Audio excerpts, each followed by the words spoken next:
Kira-kira apa sih harta yang paling berharga buat Anda? Mungkin jawabannya nggak seperti yang Anda bayangkan.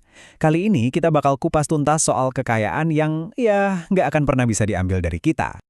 Yuk, coba kita renungin sebentar. Kalau Anda harus milih satu hal aja, kira-kira apa ya? Mungkin uang? Rumah Anda? Nah, jawaban Anda ini nunjukin banyak hal loh tentang apa yang benar-benar berharga buat Anda.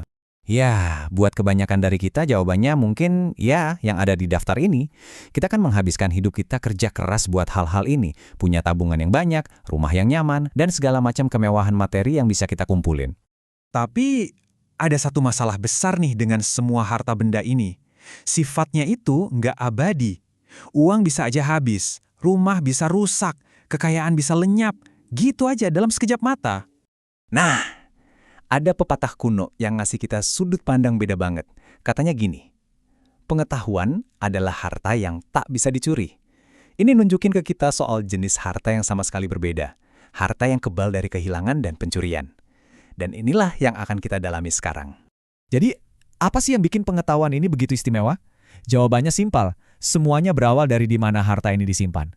Yaitu di dalam diri kita sendiri. Coba deh lihat perbedaannya. Harta duniawi itu kan disimpannya di luar diri kita, di bank, dalam bentuk properti. Ini yang bikin dia rentan.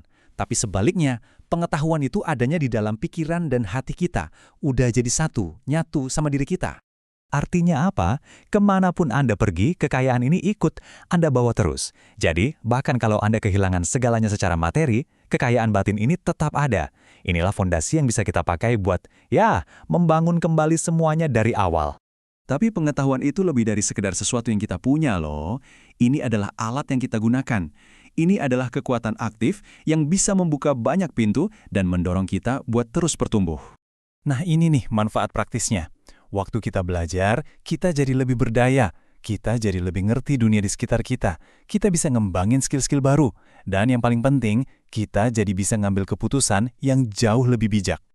Kutipan ini benar-benar menyoroti satu kebenaran penting. Orang bijak itu mereka yang aktif mencari pengetahuan. Kenapa coba? Ya karena mereka paham banget kalau pengetahuan itu kunci utama buat pertumbuhan pribadi yang gak ada tandingannya. Oke, sekarang meskipun pengetahuan duniawi itu penting, beberapa tradisi percaya bahwa ada tingkatan pengetahuan yang lebih tinggi lagi, sesuatu yang melampaui semuanya. Ayat ini, contohnya, ngasih kita gagasan yang dalam banget, bahwa mengenal sesuatu yang lebih besar dari diri kita, dalam konteks ini, Tuhan, adalah pencarian tertinggi. Sesuatu yang bahkan lebih dihargai dari ritual apapun. Ini adalah pencarian pemahaman yang paling hakiki. Pengetahuan spiritual semacam ini tuh punya kekuatan buat mengubah hidup kita loh. Benar-benar ngebentuk cara kita hidup, keputusan-keputusan yang kita ambil, dan ngasih kita tujuan hidup yang jelas. Jadi ini bukan lagi soal apa yang Anda tahu, tapi lebih ke Anda jadi pribadi seperti apa. Dan ayat ini memperkuat gagasan itu ya, menghubungkan hikmat dan pengertian langsung ke sumber ilahi. Ini menunjukkan bahwa pengetahuan tertinggi itu bukan sesuatu yang kita temukan sendiri, melainkan sesuatu yang kita terima. Biar benar-benar kebayang bedanya, yuk kita coba lihat sebuah skenario simpel.